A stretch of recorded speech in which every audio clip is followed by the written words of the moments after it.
So starting in Ableton,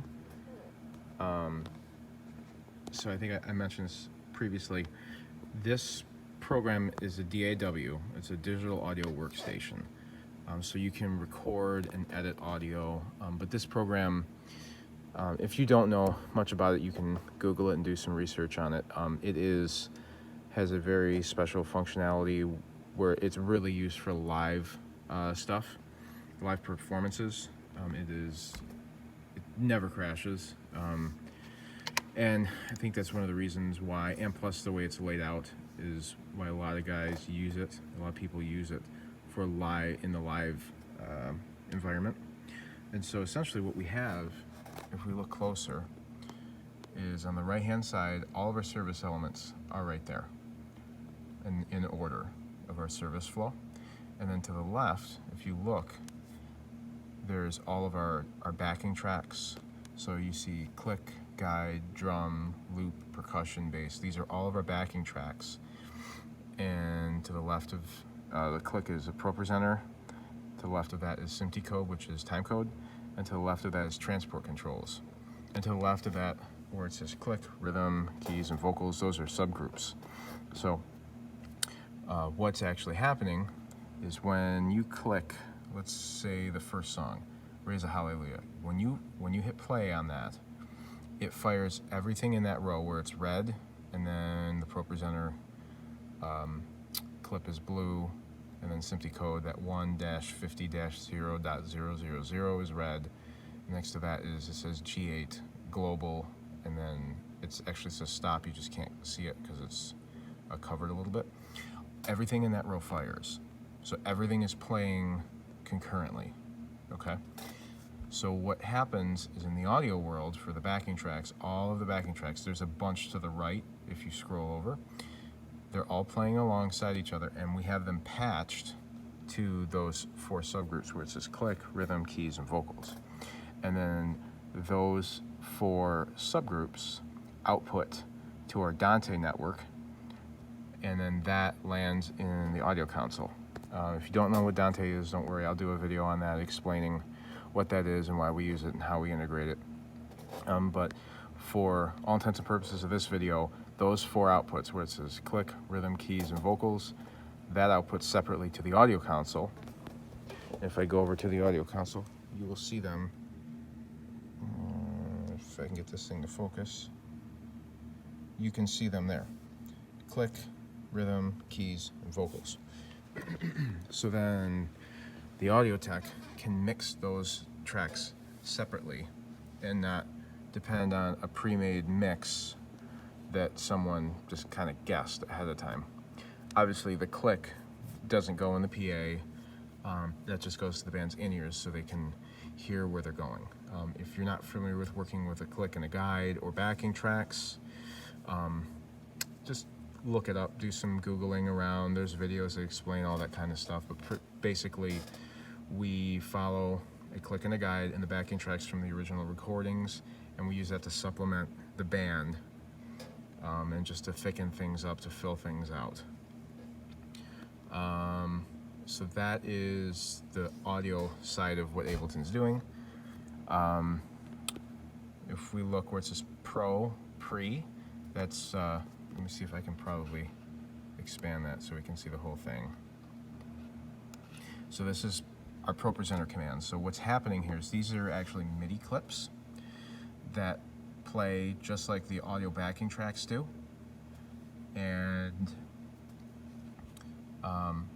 that sends commands through the network to our Pro Presenter machine, and that allows us to essentially operate without having to touch the Pro Presenter machine. The only time we need to hop on Pro Presenter is when there are things that cannot be programmed into musical time.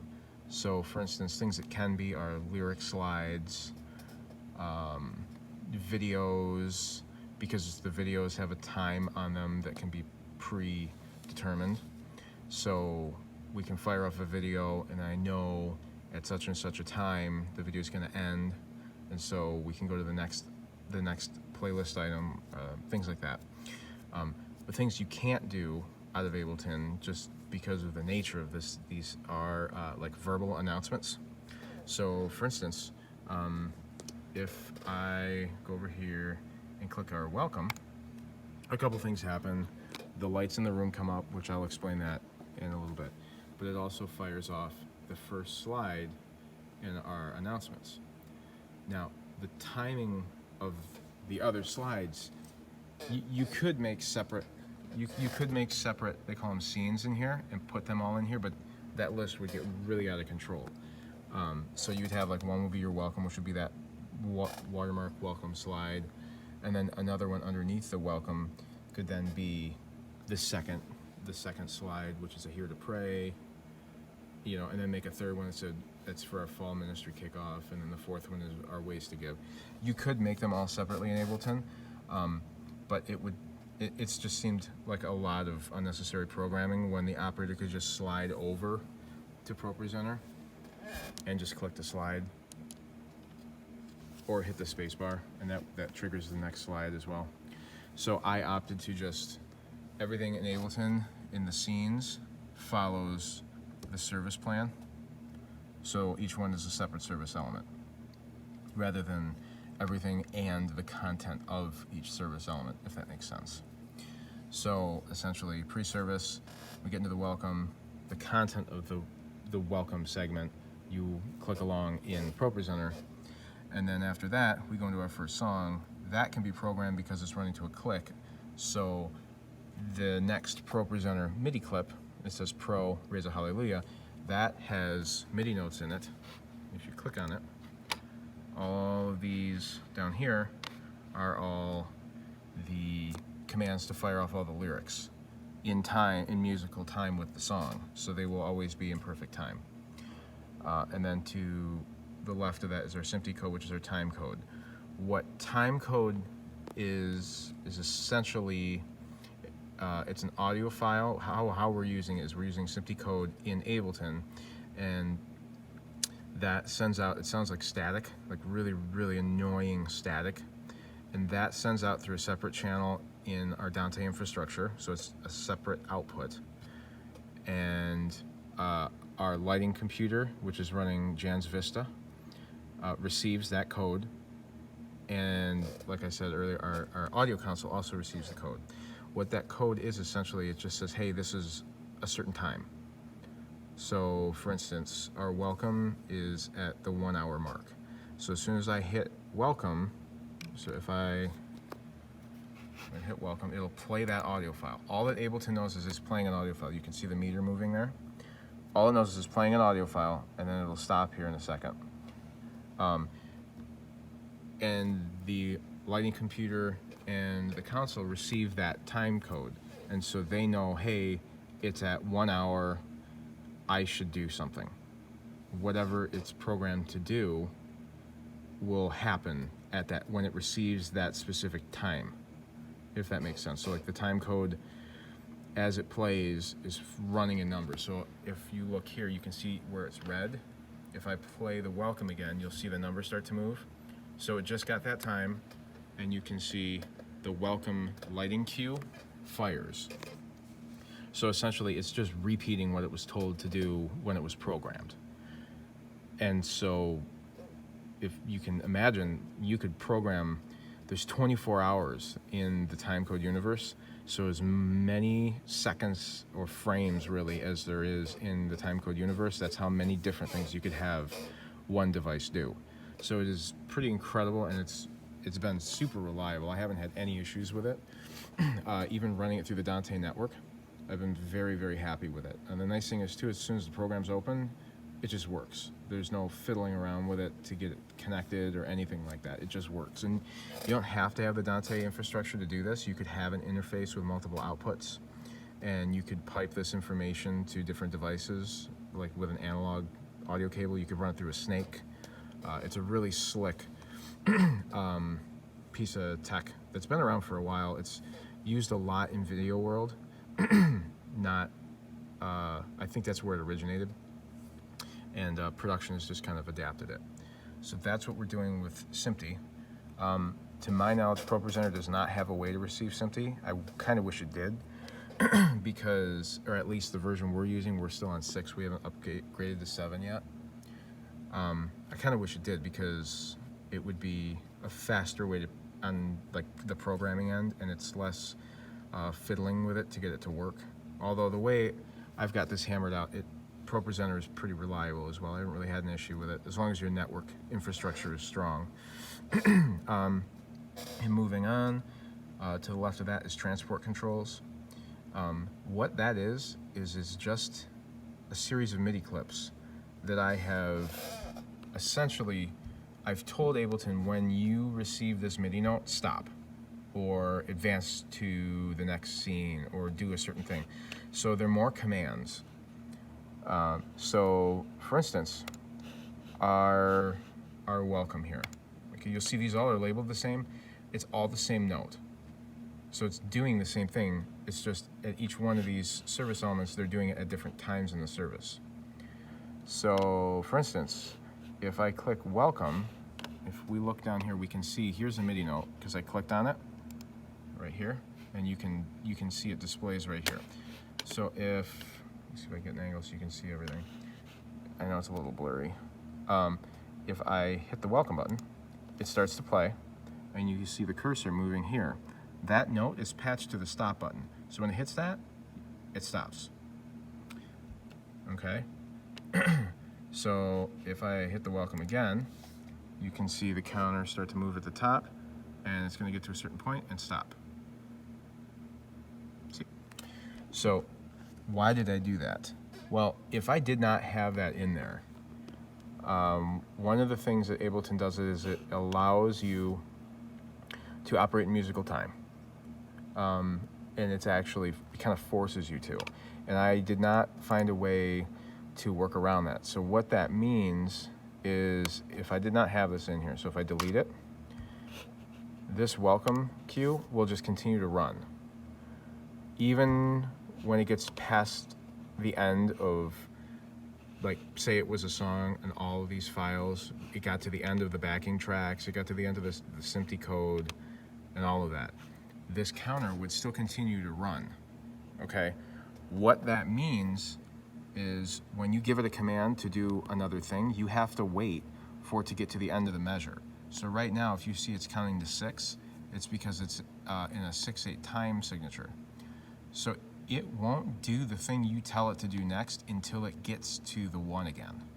So for instance, if I fire off Raise a Hallelujah is the next thing, right? So let's see how it's flashing? It's not going to do it until it gets to the 1.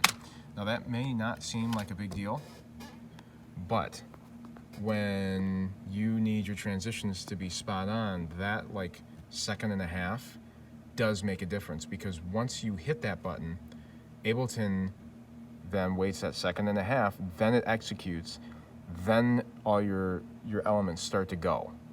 So what that means is your lighting does not trigger for another 1.5 seconds, and then it's a 2-second fade for your lights. So you're 3.5 seconds behind where you, like, before you actually are moving in your next element. So like that actually does kind of matter. So what I did was I built in these stop controls. So once Ableton, let's see if I undo the delete. So if I fire off the welcome, it will play and then it'll stop. You know, we're in the host, so it doesn't have to stop immediately. So I just let it go for 2 or 3 seconds, but then it stops. So when we're ready to go into the song, as soon as I hit this, everything starts firing immediately. There is no, you know, 1.5 second delay before Ableton actually fires everything off. So it just makes it appear faster. And when you hit the button, it's actually going to go, and you're not sitting there waiting for it to actually trigger things. The other thing, so that's what all of these G8, and if I pull this over, you say it says global stop command. That's what those are all doing. And if you look through, as I click through different ones, they're at different points in the clip. So if I slide over, you'll see that this note is at measure 87. Because at measure 87, for Raise a Hallelujah, that's when the song ends. So when it gets to the end of the song, it just stops. So then we're ready to hit Waymaker, we don't have to wait for musical time to reach the next measure for it to start. If we go down, so that repeats through this entire thing until we get to here where I have 1A.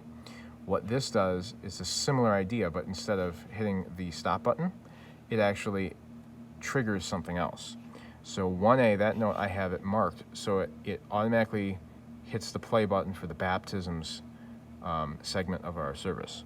So what's happening is when we get to the end, a certain part of Graves in the Gardens, it automatically triggers the baptisms. And what that does is it triggers ProPresenter to go to a baptism slide, and it also triggers our lighting computer, and it brings up the lights, the lighting cue for our baptism, which turns down the lights on the band and brings up the lights on the baptism.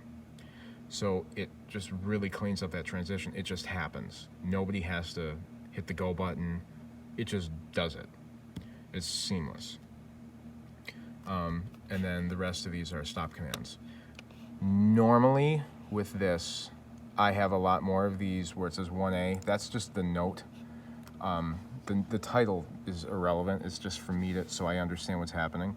Normally I have a lot more auto advances, is what I call them. But because we have a music director firing things from the stage, he's the one that's triggering a lot of the service elements. So there was not a need to automate that. But if we did not have a music director, I would automate a lot of these things. For instance, Raise a Hallelujah into Waymaker is our first song into our second song. I would automate that so it automatically goes out of the first song into the second song. And then if, depending on what the worship leader wanted to do, if they were going to pray out of Waymaker, I would just have it stop, and we would manually trigger our child dedications. If they weren't going to pray, and we could kind of assume the timing on that, we could auto advance it into the dedications. So you can kind of use your imagination and figure out where you could plan on having things go right into the next service element. And then things are just way cleaner, way more predictable. The people on stage can just know that this is going to happen, and they're not like waiting on someone in the booth to hit the go button. And so because this is all automated in Ableton, and then all these commands are coming out firing things from here, and then even in audio world, it's doing the same concept. So the console has its snapshots or cues. Let me turn on show time code. And you can see the time code that's linked to the different cues in the audio console. So if I go down, so when it receives timecode out of Ableton, it will just automatically go right to those cues. So as long as the channels are unmuted, everything will just go based on the timecode information it's getting out of Ableton. So it's really powerful. It's a very powerful tool. And it allows you to do a lot of things consistently and with predictable results. With only one person, essentially. Like really, you could only have one person up here and run all of this stuff. There's a lot of other tips and tricks I'm going to be coming out with as I pursue making some more videos as I have time. But yeah, this is our basic setup. And yeah, so stay tuned for more.